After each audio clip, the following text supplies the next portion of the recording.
Olá, tudo bom? Nós estamos começando mais um Culturando Redes. Dessa vez nós vamos conversar com o Sérgio Nardini, direto de Amparo, que eu agradeço muito por ter aceito o convite. Tudo bom com você, Sérgio? Oi, querida, tudo jóia, Arlete? E você? Tudo ótimo, tudo ótimo. O Sérgio nasceu em Amparo, é uma cidade do interior de São Paulo. Ele tem formação em marketing, mas ele foi fisgado pelas artes plásticas, que ele ama. Ele é portador de uma atrofia muscular espinhal, que é uma doença neuromuscular genética progressiva, mas ele transformou a sigla dessa síndrome, né, na palavra amar, na palavra ame, porque ele ama a vida e ele é uma pessoa muito positiva, que é muito determinado e está aí ativamente lutando para que pessoas que também têm dificuldade de acesso e de inclusão ele possa ocupar esse espaço. Ele está nessa causa há mais de 20 anos e ele é presidente do Conselho Municipal dos Direitos da Pessoa com Deficiência da cidade de Amparo, onde ele foi vereador e ele implementou essa lei. Parabéns pela tua trajetória, Sérgio. Muito obrigada por aceitar contar para a gente sobre a tua vida. E eu queria começar te perguntando. Ele também é escritor, ele escreveu um livro em homenagem à filha, a Lavínia, que é o pai de Rodinhas. Ele vai contar para a gente tudo isso também. Me conta como que foi essa decisão de fazer gestão de marketing. Muito obrigado, Arlete. Obrigado pelo carinho, pelo acolhimento e pelo convite, viu? Gratidão. Então, para eu responder essa pergunta, eu tenho que viajar no tempo e voltar para 1984, que foi quando eu precisei interromper os estudos por conta de um período muito difícil que nós vivemos em casa, né? Doenças, crise financeira, e aí eu interrompi, né, o que na época era o segundo grau, o ensino médio, e engavetei o sonho de fazer faculdade. Mais de 25 anos depois, já em um relacionamento com a Elis, né, que hoje é minha esposa, conversando com ela sobre esse sonho antigo, ela me ajudou, então, a concluir o ensino médio à distância, o qual me deu passaporte para encarar uma faculdade, né? Então, dos cursos disponíveis aqui na região, o marketing era o que mais eu me aproximava, né? Eu tinha afinidades por conta, né, da criação de estratégias de propaganda, que eu sempre gostei dessa área, mas eu vou confessar para vocês que a minha paixão sempre foi psicologia, mas até o momento, né, eu não conseguia me graduar, né, em psicologia, então eu entrei de cabeça, no marketing, adorei, e mais importante do que o título, né, do que a graduação, foi as relações de amizade que eu construí nesse período, sabe? Falando de... Claro que teve desafios, né, também por conta da idade, porque eu era o mais velho lá da galera, né?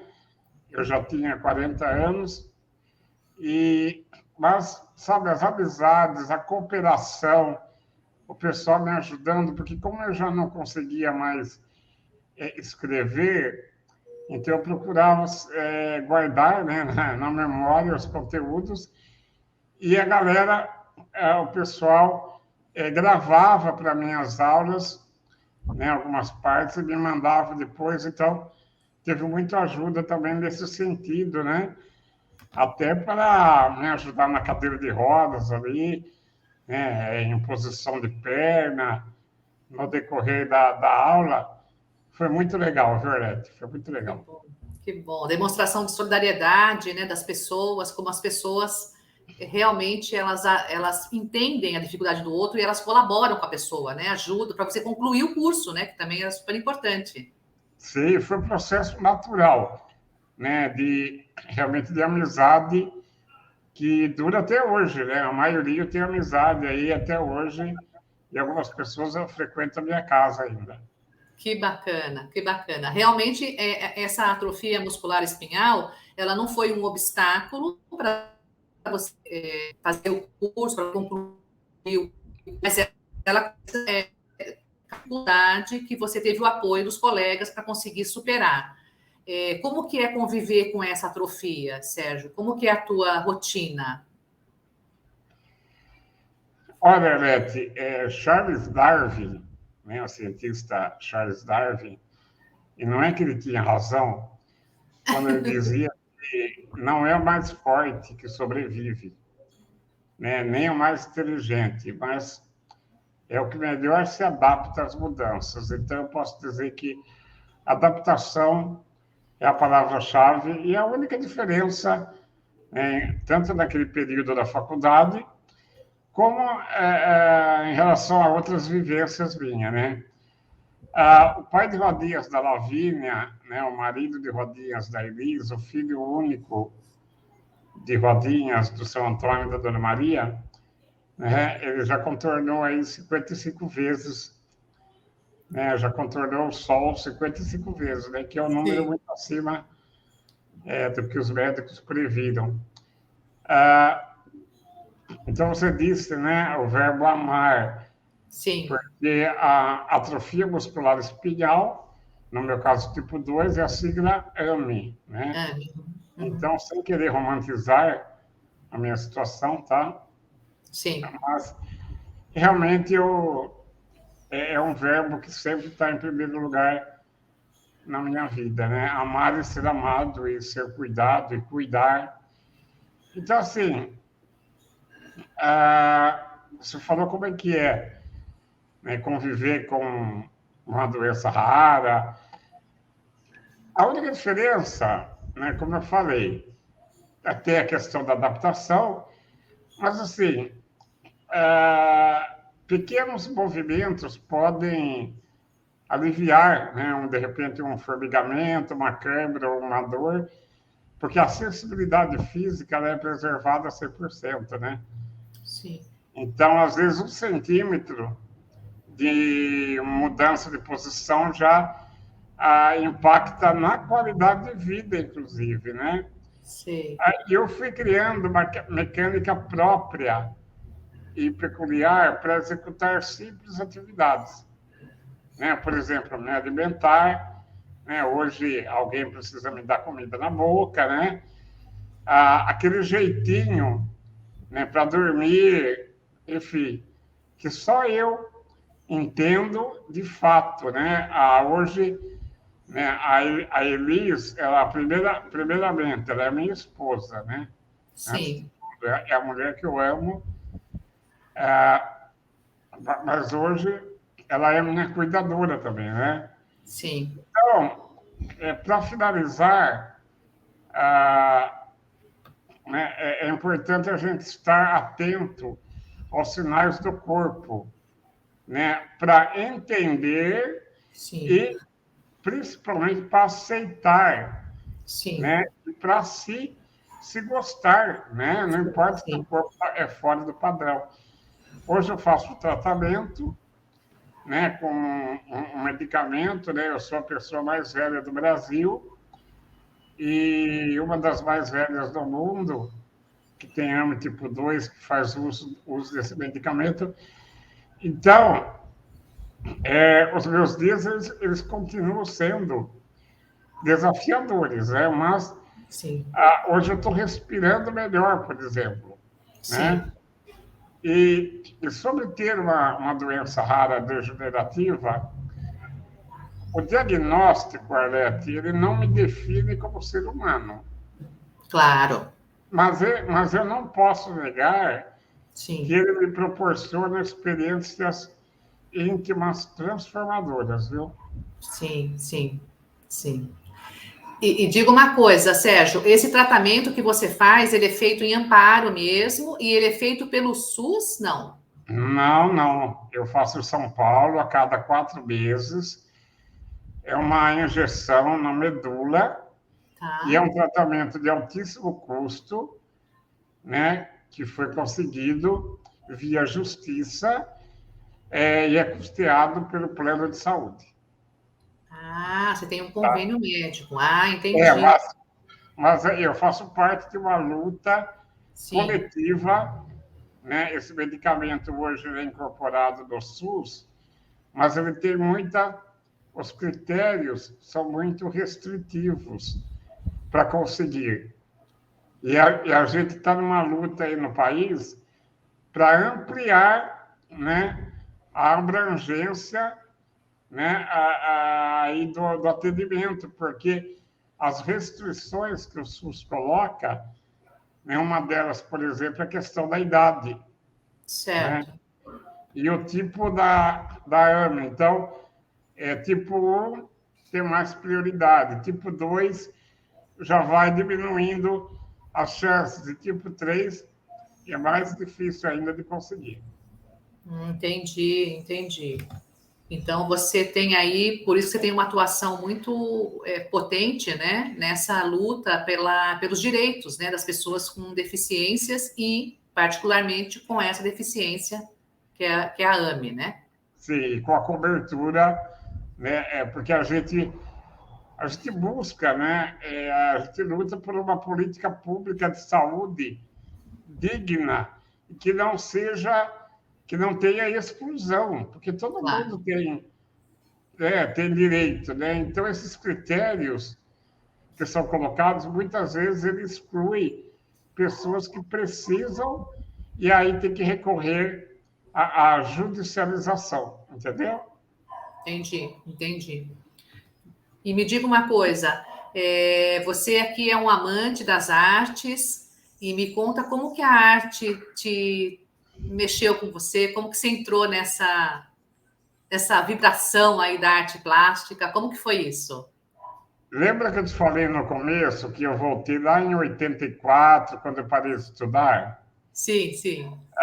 Foi naquela época, para não enlouquecer, né? Ah, Porque o estudo, né? Quando eu parei com os estudos na época, eu fiquei sem chão e eu não tinha mais nada para fazer. E aí, para a saúde mental e para a minha necessidade de expressão, eu comecei a pintar camiseta.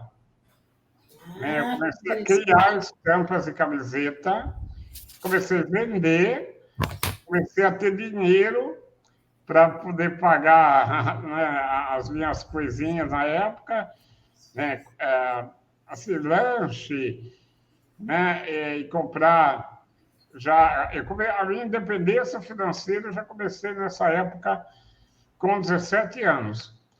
E aí, Nossa, de repente, de artesão, porque quando eu pintava a camiseta, todo mundo fala, né? Eu chamava de artesão. Quando eu passei para a técnica do óleo sobre tela, também por conta, porque eu sou artista plástico autodidata, né? tá. Embora hoje eu não consiga mais pintar, né, por conta da progressão da AME. Mas é engraçado, né, os rótulos, né? Quando você pinta camiseta, quando eu pintava camiseta, eu era artesão. Aí eu passei a pintar quadro, eu virei artista plástico, né?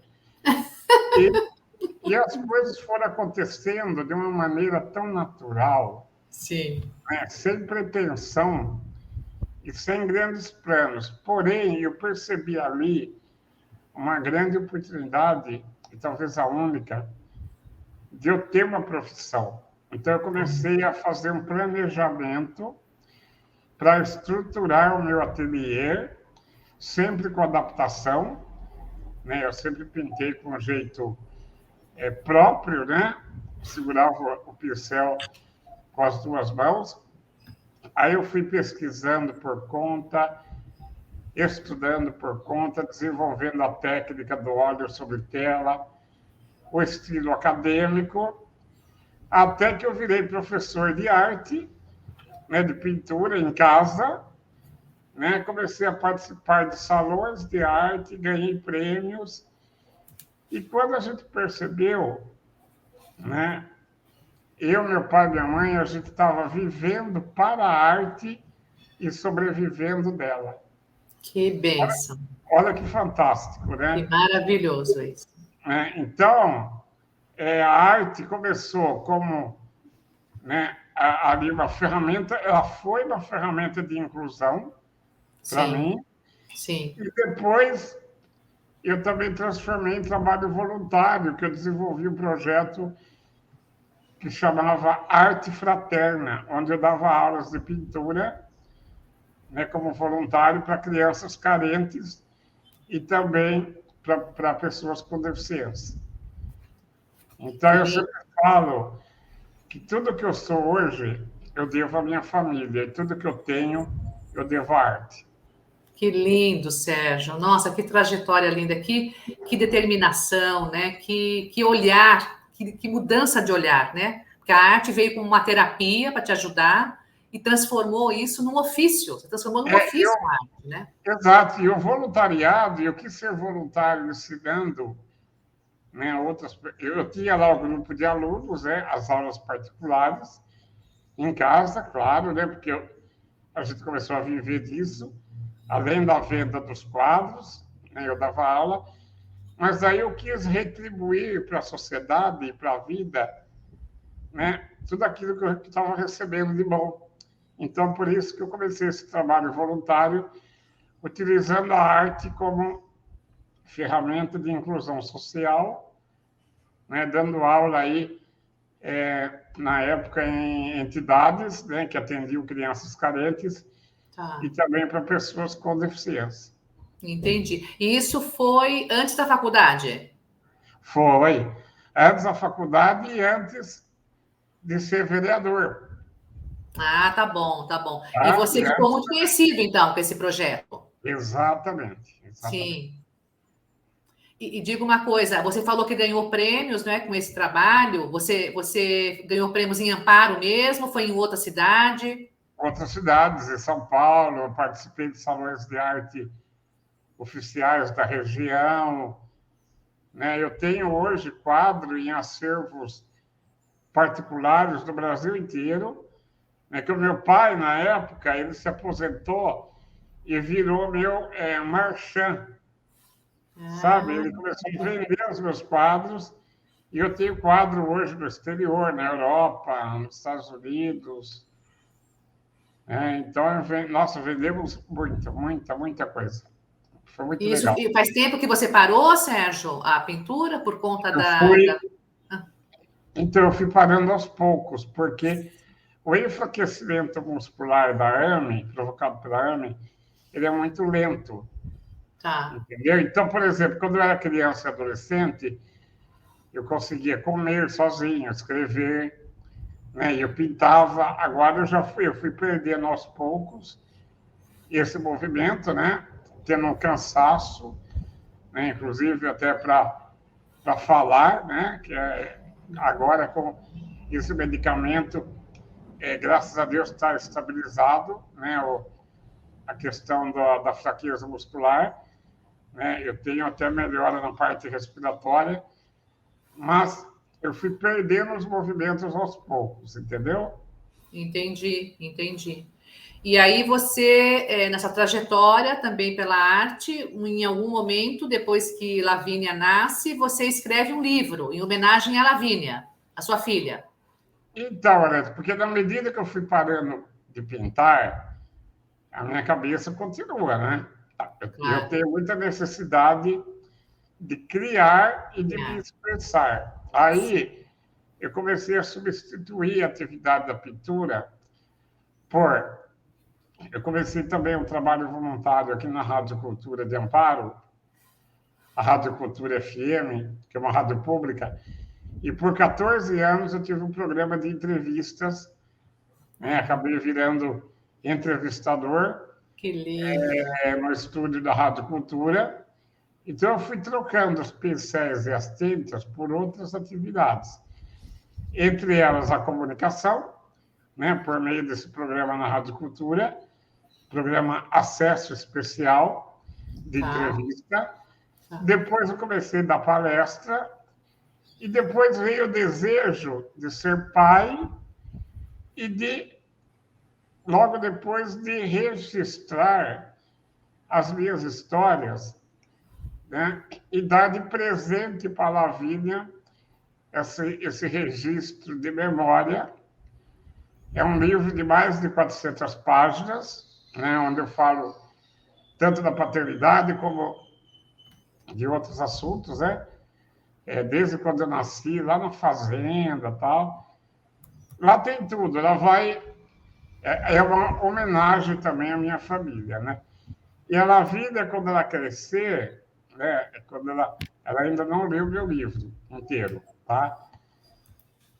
Ela vai poder, no livro, além de ter um álbum de fotografias, né? Porque lá tem toda... Acho que tem mais de 150 fotos também, né, da nossa trajetória, antes de ser pai e depois de ser pai. E ela vai ver lá detalhes de situações e de experiências que vai permitir ela conhecer também os antepassados dela, né? As origens, né? Os nossos perrengues, as nossas alegrias. Então, a ideia, né, era contar histórias, né, mas sem a pretensão de ter um sucesso de vendas. Né? Eu vendi já aí por volta de 1.000 livros. Né? Ah, que ótimo. Mas o propósito, né, é esse legado para ela, deixar esse legado para ela. E também trazer reflexões e provocações sobre vários temas. Mas eu sempre tive uma preocupação, tá? Sim. Qual que era essa preocupação? Ela não... sem o vitimismo, certo. tomar esse cuidado, porque falar, né, de uma doença rara, genética, dependendo da forma que você fala, pode, né, colocar uma situação de vítima, ou para trazer piedade, compaixão, nada disso.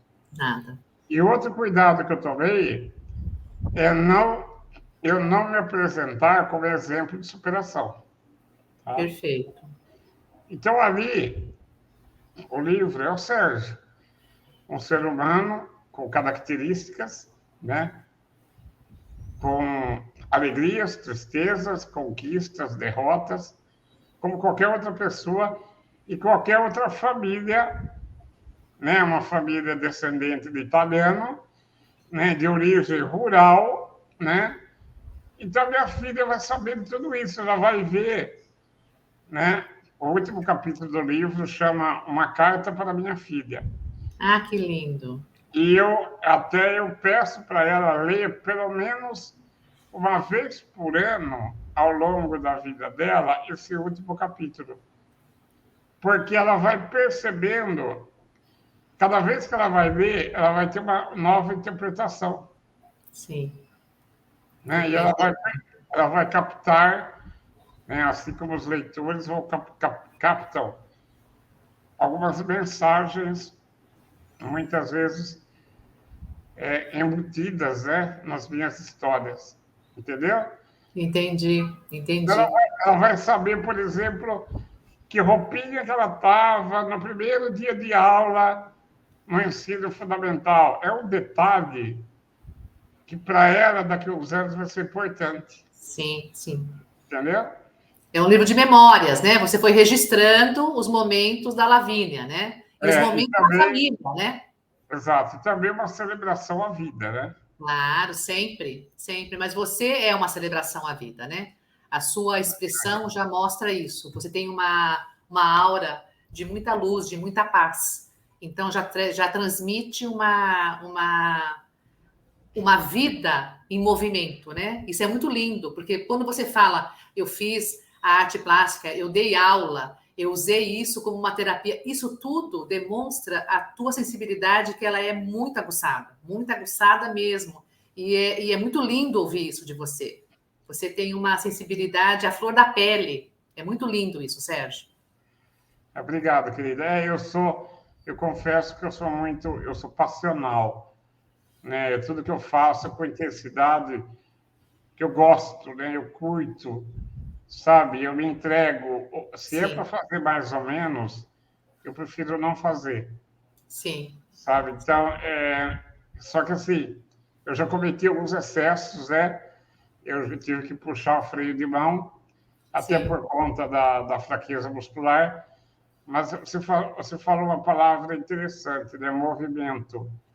O importante é ter movimento, e movimento não significa apenas movimento físico. sim, O movimento ele pode ser social, sim, mental, sim. né? Tem tantas Só. possibilidades de movimento, né? O que não pode é ficar parado, né? Água Exatamente. parada, né? Dá mosquito da dengue, né? A gente É sabe. isso mesmo, isso mesmo.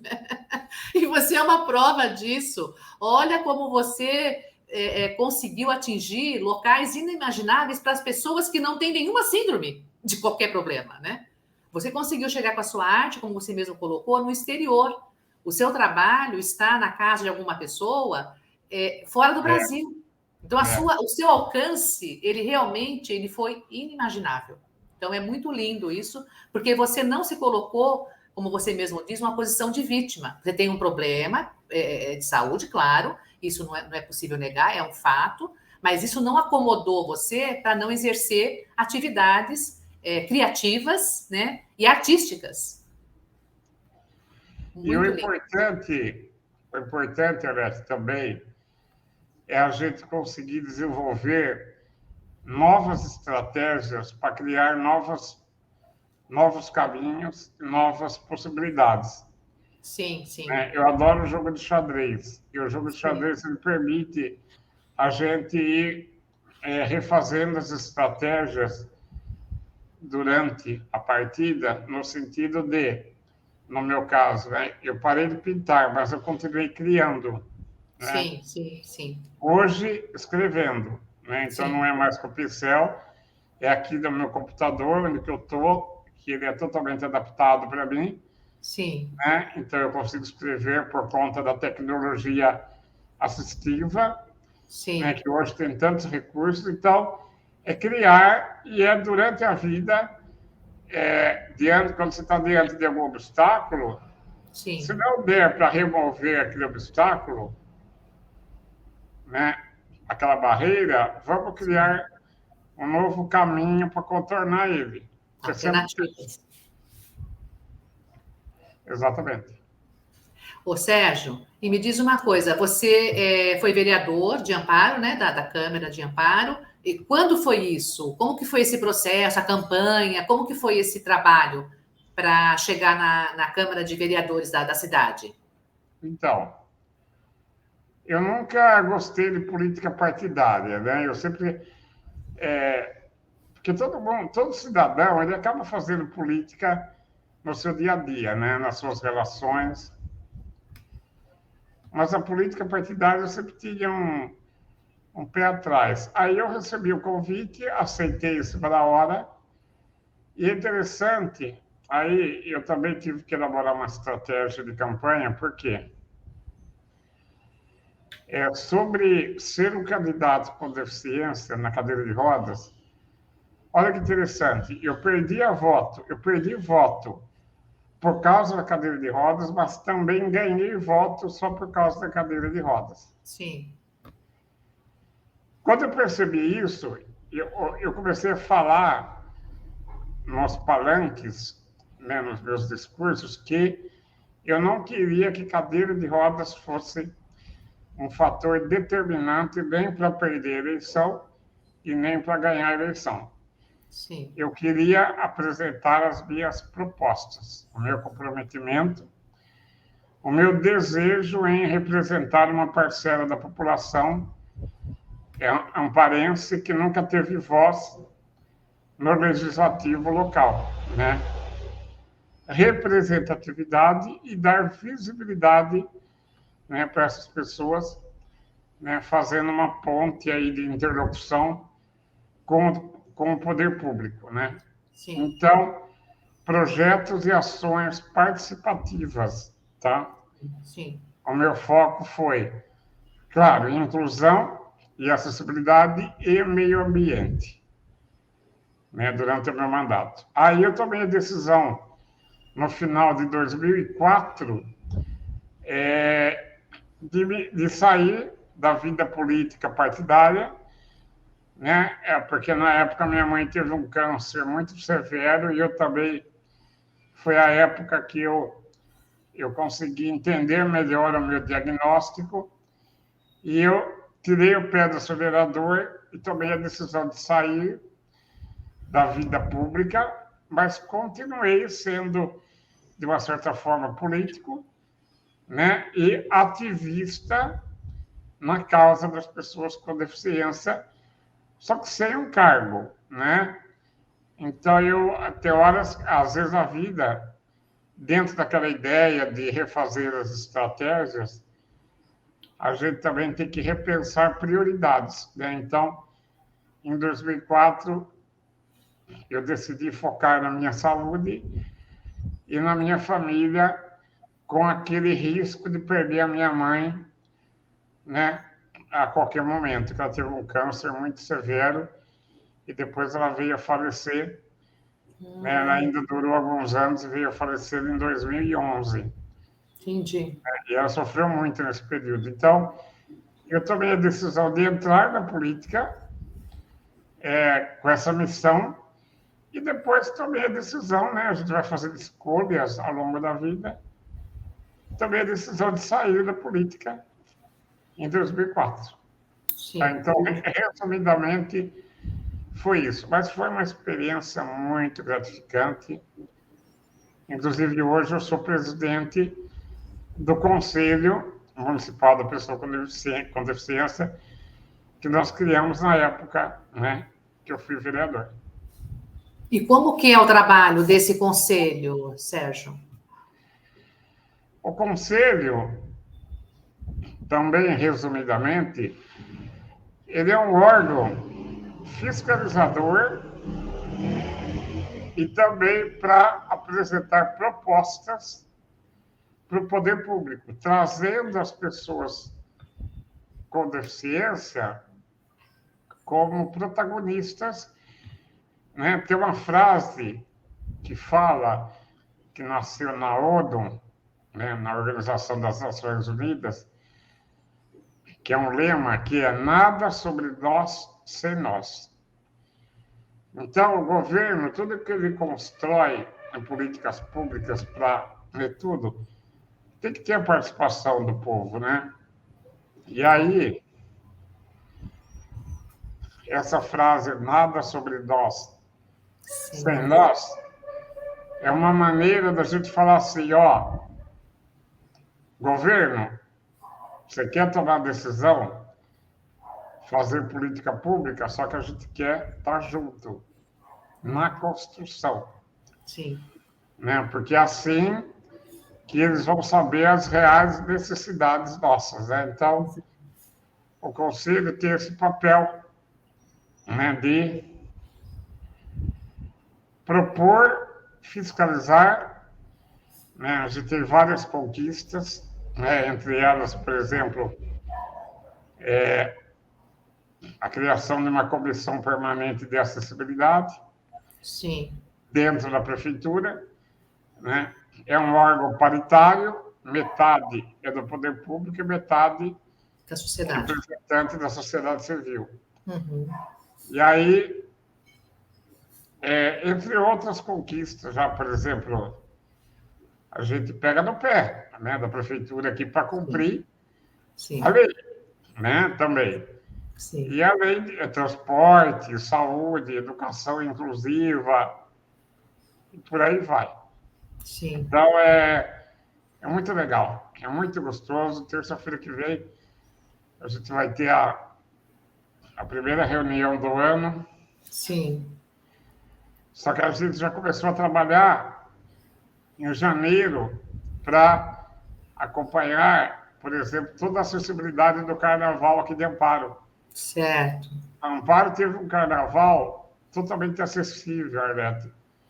Tinha até intérprete de Libras no palco. Que máximo, que máximo. Parabéns. Tinha banheiro químico adaptado, área reservada para pessoas com mobilidade reduzida, inclusive idosos, né, para quem precisava dessa área, porque tinha lá um espaço que, inclusive, eu coloquei na lei, né, quando eu fui vereador. Então, a gente atua mesmo quando não tem reunião, a gente está atuando agora por meio de WhatsApp, que facilita muito, né? Às vezes a gente faz uma reunião urgente, virtual, né? Sim, sim. E rede social também é muito importante, né? Como para dar voz, né? À população. Então, é dessa forma que a gente trabalha, viu? Atuação bem ativa mesmo. Você tem quantos membros hoje? Quantas pessoas te dão apoio na associação? No Conselho, Sim. hoje nós temos, acho que, 16 conselheiros. Bastante. Metade do poder público e metade da sociedade. Entendi. Da sociedade tem representatividade das entidades que atuam nessa área, tanto com deficiência visual, deficiência física, intelectual, e tem também, né, outros órgãos privados que participam do conselho, né? Representante, por exemplo, do plano de saúde, representante da OAB, Tá. entendeu? Tem engenheiro. Entendi. Entendeu? Entidades de classe, né? Entidades de classe também estão incluídas nesse conselho. Isso, exatamente. Entendi. Ô, Sérgio, e quais são os principais desafios que vocês enxergam para as pessoas com deficiência? Além assim, do acesso, quais outras vocês consideram assim, de extrema importância que precisam ser alteradas, né, transformadas? Olha, Arlete, nós temos aí as três barreiras, né? A arquitetônica, a barreira comunicacional e a barreira atitudinal, que está ligada às atitudes das pessoas. A barreira arquitetônica, ela é resolvida com tecnologias, né? E a comunicacional também, né? Rampa, elevador, libras, braille. Agora, a barreira atitudinal, a gente tem que mexer com o pensamento das pessoas, fazer elas, né? Comportamento. Elas mudar o olhar, né?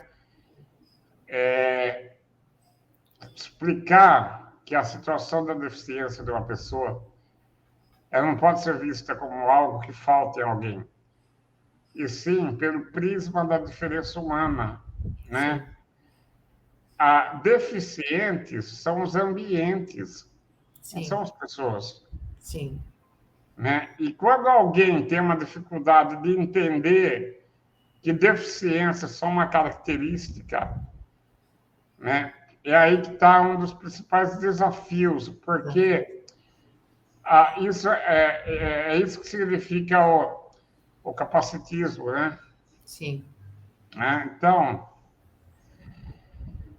a sociedade e o poder público têm que entender que a proteção e a inclusão, né, ela não pode ser praticada como ato de caridade ou de favor. Sim. Né?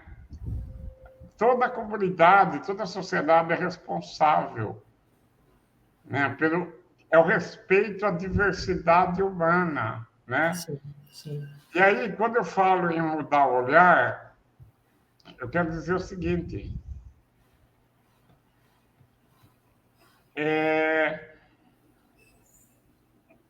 que, assim, além daquela participação na construção, né, de políticas públicas, né, a gente tem que derrubar paradigmas, mitos e tabus ligados às pessoas com deficiência. Com isso, Elete, a gente enfraquece os estereótipos. Né? E por que é importante?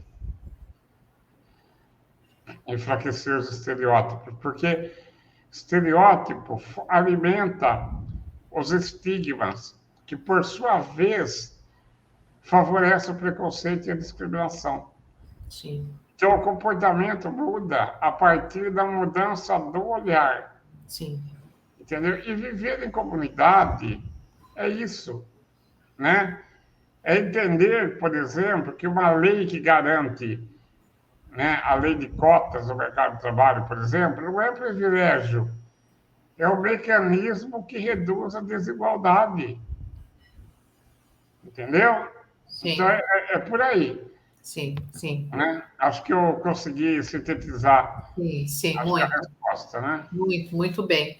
Ô, Sérgio, me conta uma coisa. Você também tem uma atuação como palestrante, até para levar essas tuas propostas e esse teu olhar para as pessoas entenderem que essa mudança acontece em cada um, né? Você, onde que você faz palestra? Como que é a tua programação? Como que é a tua agenda para isso? Sim, sim. Hoje, com a internet, eu faço bastante de forma online, né? Quando eu não consigo viajar. Mas, assim, eu estou nas redes sociais, é só entrar em contato pelo Instagram, @pai de rodinhas, tá? E lá mandar uma mensagem que a gente tenta aí contribuir, né, da melhor forma possível nesse debate, tá? Ótimo, ótimo. E o livro, onde nós encontramos? Você tem exemplares do livro? Como que é a venda? Como que adquire o livro? Tenho ainda no Instagram, tem todas as informações e também no site paiderodinhas.com.br. Eu estou colocando aqui na transmissão, né, teus endereços, tanto o site quanto o Instagram, para as pessoas fazerem contato com você para adquirir o livro. Tá. Olha, estamos chegando no final. Eu queria, fique à vontade, se você quiser fazer alguma consideração, mandar algum recado para as pessoas que vão assistir a entrevista, é o seu momento. Obrigado, querido. Obrigado de coração por essa oportunidade, por esse encontro. Eu adorei. E é claro que eu quero finalizar fazendo uma homenagem para minha filha, Lavínia. Tá? Ela tem 12 anos. Então, se você me perguntar assim, Sérgio, o que é ser pai para você? Sim. Tá? Eu escrevi recentemente um texto que eu vou ler aqui para você agora e responder essa pergunta, o que é ser pai? Tá? Uhum. É uma metáfora, são algumas metáforas. Tá? E eu digo que ser pai é parar o tempo e ficar olhando ela dormir. E isso não é sobre o sono do seu filho, é sobre presença e cuidado. Ser pai é contar as minhas aventuras para ela com um pouquinho de exagero, só para ver os seus olhinhos brilhando, né? E aí eu ouvi ela falar: é sério, papai? E o que aconteceu depois? E isso não é sobre contar vantagem ou se gabar, é sobre motivar o seu filho. Ser pai é recusar o convite dos amigos para ir num churrasco num sábado à tarde, só para brincar com ela. Eu não estou falando de amigos ou churrasco, isso é sobre prioridades. Ser pai é brincar de cavalinho e ir do quarto até a sala. Peraí, passou o caminhão aqui. A gente espera, Sérgio, fica tranquilo. Ser pai é brincar de cavalinho e ir do quarto até a sala com 30 quilos sobre os ombros, curtindo e gritando "Yupi!", né, junto com ela, apesar da dor quase suportável nas costas. Eu fazia muito isso quando ela era pequena, né, na cadeira de rodas. E eu não estou falando sobre dor nas costas, isso daí é sobre a importância do brincar com o seu filho.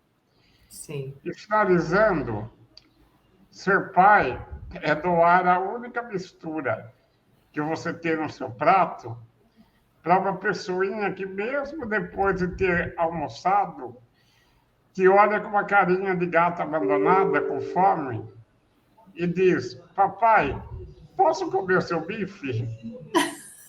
Que linda! Isso isso não é sobre fome, e muito menos sobre o bife.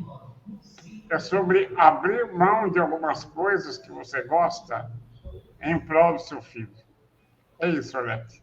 Que coisa linda, que coisa. Só para fechar com chave de ouro e para realmente confirmar essa tua sensibilidade extraordinária como um bom filho de italiano, né? Como um bom descendente de italiano, que realmente é passional. Você é paixão pura. Que coisa Obrigado. linda. Obrigado, querido. Obrigado, viu? Que tenhamos oportunidade de conversar outras vezes para falar de outras obras, de outras artes que você vai fazer aí ao longo da sua vida, Sérgio. Obrigado, gente, galera. Obrigado, Arlete. Um beijo no seu coração e eu espero conhecer você pessoalmente qualquer dia. Em breve, querido, em breve, se Deus quiser. Muito obrigada. Gratidão imensa pela entrevista, pela conversa, pelo bate-papo e por ser tão limpo, tão transparente, né? Tão lindo. Gratidão mesmo. Até a próxima, Sérgio. E não esqueça, Deus salva e o rock alivia. Vamos pro rock. Tchau. Tchau, querido. Obrigada. Até a próxima. Até a próxima.